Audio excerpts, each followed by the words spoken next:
Welcome back to Sunshine Hollow.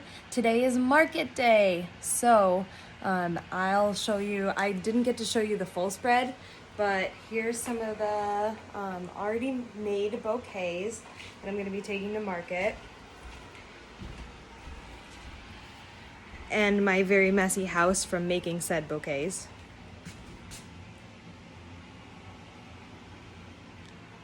I made 36 bouquets and the garden didn't even bat an eyelash.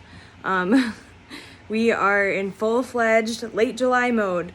The garden is just like pumping out zinnias like nobody's business. Everything else is kind of trickling in, but I can definitely count on the zinnias to keep me going until late into the fall. I also just did a small herb harvest for market. People aren't buying them too much, but I have so many. This is from one of my favorite plants ever, which is Tulsi or holy basil. People are into that for tea. They seem to know what that's all about. And then I also just have some Genovese basil, and digging deeper, some red rosy basil. Really, really, really, really beautiful. Smells so good. Some lemon balm, anise hyssop as we dig deeper. Some oregano, lots of oregano. Some of my favorite Thai basil. So I'll package these in like a basil trio between the red rosy, the Thai, and the regular. And then digging deeper, I harvested some sage for market, and I think that's it. Oh, and this, oh my gosh, I am in love with this. It's called Elven Thyme, like an elf, I think, because it's so whimsical.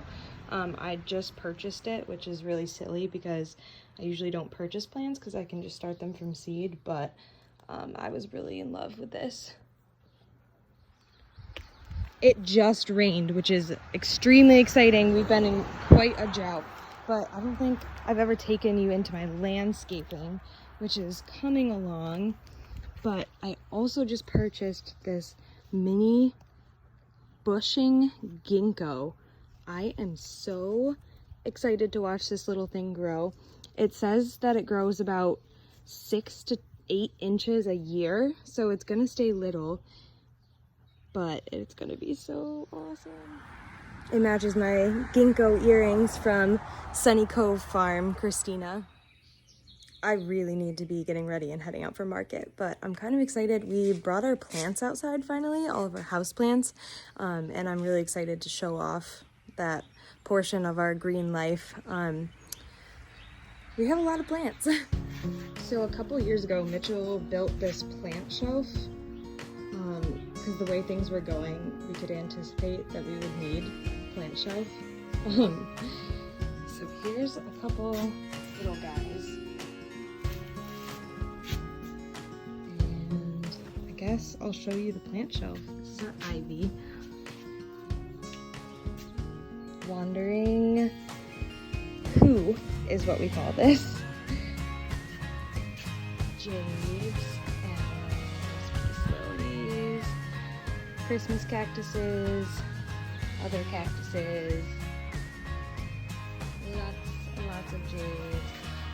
I have a couple olive plants that Mitch gave me for my birthday a couple years ago. Some other various little ones. Beautiful rosemary.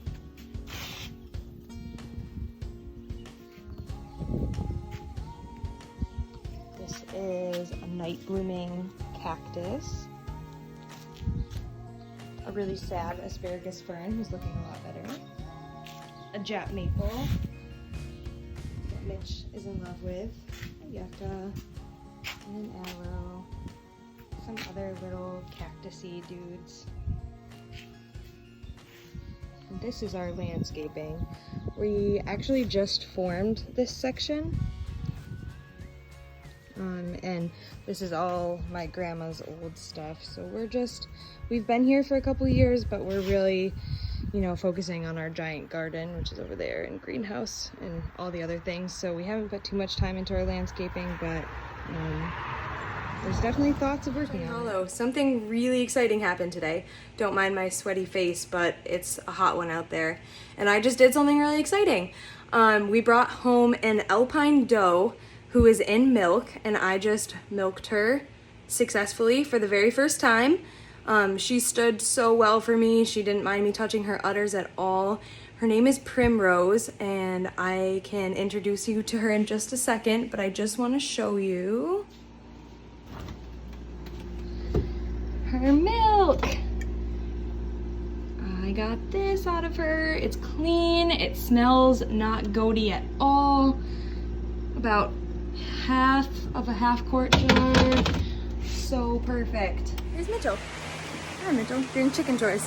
I can show you a little bit more about how I milk once I'm a little more comfortable doing it with her. She's a little uncomfortable in the herd. The herd's picking on her a little bit. It's just what happens when you bring a new goat into the situation. She's pretty noisy, as you can hear, but her little name is Primrose, and she is super special. Hi, goaties. Hi, guys. Hi, this is Primrose here. She looks like an inverted version of Sugar. See, they do not want her to be any part of this herd. But this here, Wendy, she's the ringleader.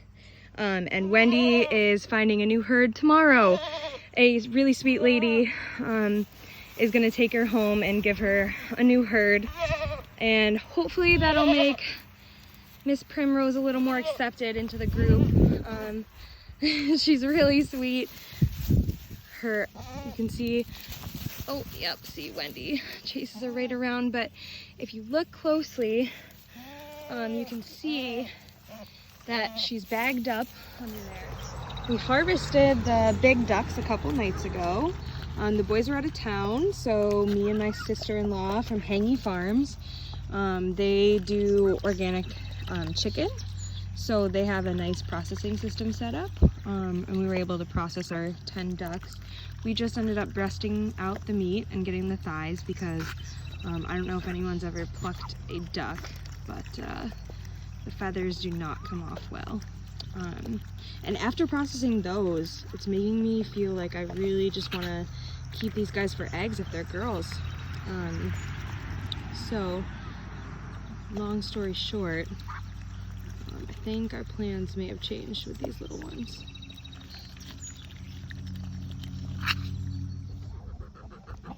So Primmy stepped in her milk today, so it's not something I want to drink. So I'm going to see if the chickens want to drink it. Oh, the kitty wants to drink it. What do you think, kitty?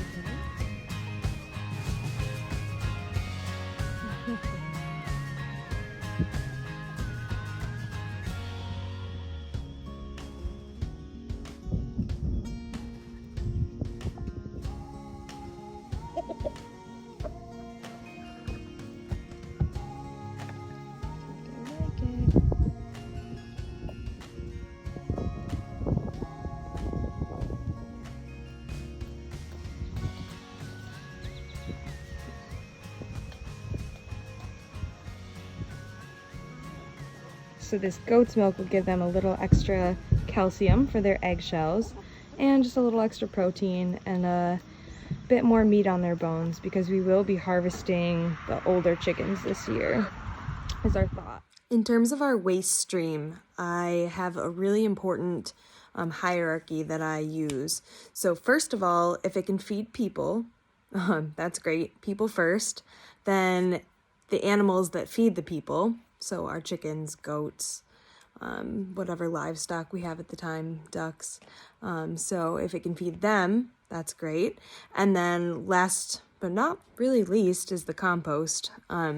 So once again, just people, animals that feed the people, and then the compost. And we're able to hit the second tier most of the time. Most of the time our waste can go to another animal, like with the milk, or just vegetables that we didn't get to eat in time or anything like that. A lot of the time it can go to the animals that feed us, which is just, I think, just as great. Yeah. Thanks again for tuning in with us here at Sunshine Hollow. It's been a really awesome journey so far. I'm so happy to have had everyone along for the ride. And if you like this video, subscribe to our channel to see more, and like, and just keep in touch with us. Reach out anytime.